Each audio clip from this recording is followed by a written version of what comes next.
तो जैसे कि बहन जी इन्होंने कहा है कि संत रामपाल जी महाराज और संत रामपाल जी महाराज जी पर कई ऐसे लांछन लगाए जा रहे हैं सरकार के द्वारा और धर्म गुरुओं के द्वारा, और संत रामपाल जी महाराज जी को जेल में भी रखा गया है और आज 10 साल से संत रामपाल जी महाराज जी जेल में है। तो आप क्या कहना चाहती हैं दर्शकों के लिए? संत रामपाल जी महाराज जी पे जितने भी केसेस लगाए हैं मीडिया ने, ये हमारे लिए बहुत शर्म की बात है कि मीडिया को हम लोग जो बोलते हैं fourth pillar of democracy, and media has itself put such allegations of संत रामपाल जी महाराज जी, जिसको सुन के शायद कोई भी उनको सच मान ले।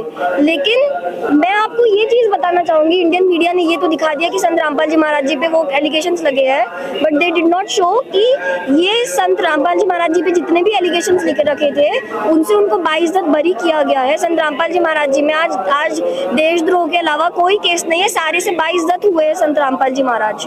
और जो देशद्रोह की केस है उस पर भी मैं एक चीज बोलना चाहूंगी, जो नॉस्ट्रेडमस ने भविष्यवाणी की है कि जो the great siren saline we know about him, जिसमें उन्होंने बोला है कि वो जो ग्रेट सेंट होंगे जो सारे विश्व का उद्धार करेंगे, बहुत बड़ी स्पिरिचुअल पावर होगी, सारी बुराइयों को हटाएगी, भाईचारा लाएगी, उन पे झूठा देशद्रोह का मुकदमा लगेगा। तो ये देशद्रोह का केस संत रामपाल जी महाराज पे लगा है, लेकिन बहुत जल्द संत रामपाल जी महाराज जी पे जितने भी मुकदमे लगेंगे जनता को मानना पड़ेगा उनके ज्ञान आधार से कि ये सब सही है। जेल में गैलीलियो भी गए थे। गैलीलियो एक बहुत बड़े, मैं आपको बता दूं, साइंटिस्ट रह चुके हैं, जिन्होंने ये बोला था कि पृथ्वी है जो वो सूर्य के चारों तरफ घूमती है। पहले लोगों की ये मान्यता थी कि पृथ्वी के चारों तरफ सूर्य घूमता है, लेकिन गैलीलियो को उसके काम के लिए फांसी तक की सजा दी गई थी। संत रामपाल जी महाराज जी ने संत रामपाल जी महाराज जी ने जिस तरीके से हमको आज ज्ञान बताया है, वो भले ही जो लोग बता रहे हैं उनके विपरीत है, लेकिन ये ज्ञान सत्य है। ये मैं इसलिए कह रही हूँ क्योंकि हमारे सदग्रंथों में लिखा है। वास्तविकता जब पूरे संसार को तब पता चली जब थियरीज आई जब थियरीज आई जिसने प्रूफ किया कि अर्थ रिवॉल्व्स अराउंड द सन। तो उसी तरीके से हमारे सदग्रंथों ने आज हमें थियरीज दी है, जो प्रैक्टिकल हुआ है, जो साधना संत रामपाल जी महाराज जी ने दी है, उससे हमें सुख हुआ है। तो इससे संसार को मानना ही पड़ेगा कि कबीर साहब परमात्मा और जो गुरु जी ने ज्ञान दिया वो सत्य दिया है। केवल जेल में जाने से अगर आप किसी को नेगेटिव मान रहे हैं तो आपको इस बात की पूरी अच्छे से रिसर्च करनी है कि क्या उन पे जो बात कही जा रही है वो सच है कि नहीं। जेल में कितने लोग गए थे, श्री राम जी को वनवास हो गया था, लेकिन और उसके साथ में गैलीलियो जी की बात हुई, मैं उनके साथ ये हुआ। जीसस क्राइस्ट उन्होंने सच बोला, उनके साथ बुरा हुआ। कबीर परमेश्वर पे कितने अत्याचार हुए थे। 600 वर्ष पूर्व जब मालिक आए थे परमेश्वर, उनको इतने मतलब परमात्मा ने डंके की चोट पे प्रचार किया था। शूद्र जाति में जो धारक रूप में उन्होंने जन्म लिया था, उसके बावजूद भी उन्होंने ऐसा प्रचार किया कि आज कबीर साहब को पूरी दुनिया मानती है और सारी दुनिया एक्सेप्ट करती है कि कबीर परमेश्वर के अलावा किसी में भी इतनी हिम्मत नहीं है, किसी में इतना साहस नहीं है कि कोई आगे आए और इस तरीके से मतलब जिस तरीके से बोला उन्होंने, पत्थर पूछ पत्थर हो गए भाई, आंखों देख भी मानत नहीं। ऐसे गुरु मिले अंडाई जिन मूर्ति पूजा ईद चलाई। पत्थर पूजा हरी मिले तो मैं पूजू, पहाड़ बाती तो चक्की बली पीस खाए संसार। और मुसलमानों को भी उन्होंने इसी तरह से बोला कि जो बांग देने से अगर खुदा मिल जाए, कांकर पत्थर जोड़ के मस्जिद लियो बनाए, ताचड़ी मुल्ला बांग दे के बहरा भया खुदाए।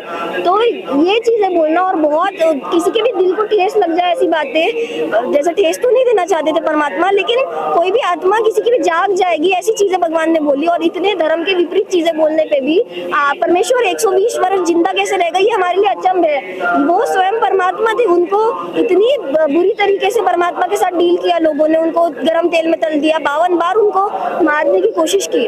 तो संत रामपाल जी महाराज जी ने ही हमें ये ज्ञान बताया है। संत रामपाल जी महाराज जी भी आज तक हर गुरु, आप ये बात दर्शकों नोटिस कीजिए कि हर धर्म गुरु अलग अलग ज्ञान बताते हैं। कोई बताता है शिव जी भगवान है, कोई बताते हैं विष्णु जी भगवान है, कोई बताता है श्राद्ध कर लो, सब बता अलग अलग रही है। जनता मानती सबको सच है, लेकिन हर किसी का ज्ञान किसी से मैच नहीं करता है। ये बोल क्यों नहीं देते मैं जो बोल रहा हूँ वो सही है, तुम भी जो बोल रहे हो वो सही है, लेकिन मैं जो तुम बोल रहा हूँ वो अगर सेम नहीं है तो दोनों बात सही कैसे हो गई है। तो संत रामपाल जी महाराज जी यही बताते हैं कि सदग्रंथों में जो लिखा है वो सच है। इन गुरुओं में तो ये भी हिम्मत नहीं है कि एक दूसरे पे कोई छोटी कमेंट इम्प्लीमेंट कर दे। गुरुजी बोलते हैं आपका ज्ञान गलत, भक्ति गलत, साधना गलत, सारे सदग्रंथों के बेसिस पे। तो ये हमें मानना ही पड़ेगा कि बंदी छोड़ सदगुरु रामपाल जी महाराज जी ये ज्ञान बता रहे हैं वो सत्य है, क्योंकि वो सदग्रंथों के बेसिस पे है। आप देखिए, और अगर आपको सही लगता है तो ही आप नाम दीक्षा लीजिए गुरुजी से। और एक और चीज मैं बोलना चाहूंगी कि जैसे कबीर परमेश्वर ने हिम्मत की थी, वैसे संत रामपाल जी महाराज जी के अलावा किसी धर्म गुरु ने ये नहीं बोला, क्योंकि उनका मेरा ज्ञान सही है, आप रिसर्च करिए, और अगर आपका ज्ञान सही है तो हम सब संत रामपाल जी महाराज की संगत आपसे आके उपदेश ले लेंगे, ये भी गुरुजी ने बोला है। तो ये दर्शकों के लिए सोचने वाली बात है कि जिस साधना को करते करते आपको सुख नहीं हो रहे हैं, हमने इतनी भक्ति कर ली कि नशा भी लोगों का नहीं छूटता है। जिस साधना, आज समाज कितना बुरा हो गया है, आप देखते हैं न्यूज में कैसी कैसी हेडलाइंस आती है, गर्ल्स सेफ नहीं है, कितनी सारी चीजें हैं। और अगर आज पृथ्वी पे कोई सच्चा संत होता तो ये सारी चीजें होनी नहीं थी। कबीर परमेश्वर की वाणी है कि सिख तारे पिंडापना, साधु तारे खंड, उसको सदगुरु जानिए जो तार देवे ब्रह्मांड। तो पूरी पृथ्वी के लिए, पूरी धरती के लिए एक सदगुरु काफी है। वो सदगुरु केवल परमात्मा बंदी छोड़ कबीर साहेब है। 2032 तक संत रामपाल जी महाराज जी द्वारा चलाया सनातन धर्म केवल भारत में नहीं पूरे विश्व में स्थापित होगा, पूरे विश्व में शांति भाईचारा होगा। लेकिन आप जितना लेट आएंगे आप उतना पछताएंगे। तो आपके लिए ये इंपॉर्टेंट है कि आप संत रामपाल जी महाराज जी का ज्ञान सुनिए। आज सब लोग शिक्षित है, अगर आपको ठीक लगता है तो आइए, नहीं लगता है तो कोई दिक्कत नहीं है।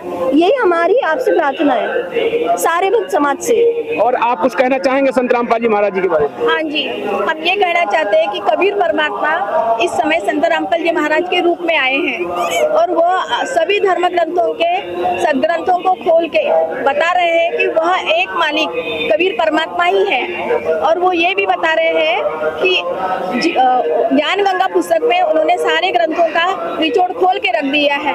अगर वो किताब पढ़ते हैं आपको तो पता चल जाएगा कि उसमें लिखा है, पहली लाइन, जीव हमारी जाति, मानव धर्म हमारा, हिंदू मुस्लिम सिख ईसाई, धर्म नहीं कोई न्यारा, हम सब जीवात्मा परमात्मा के ही बच्चे हैं हम। और ये यहाँ का जो भगवान है वो काल भगवान है, जिसको ज्योति निरंजन भी बोलते हैं। उसकी पत्नी दुर्गा है, उसके 3 पुत्र है, वही 3 गुण है, ब्रह्मा विष्णु महेश, ये 3 गुण है जिनकी रेंज में हम हर समय रहते हैं। और उन्होंने ही अपना बंटवारा करके रखा है। आज हिंदू मुस्लिम सिख ईसाई में आपस में भाई भाई नारा लगाते हैं, पर भाई भाई है नहीं, शत्रुत्व क्यों हो रहा है? आज ये लड़वाने का काम कौन कर रहा है? वो कौन सा भगवान है जिसके अभी हम उसके जाल में फंसे हैं? उसके जाल से निकलने के लिए आपको ज्ञान गंगा पुस्तक पढ़नी पड़ेगी। आपको संत रामपाल जी महाराज का YouTube में चैनल आता है, उसको रोज देखना पड़ेगा।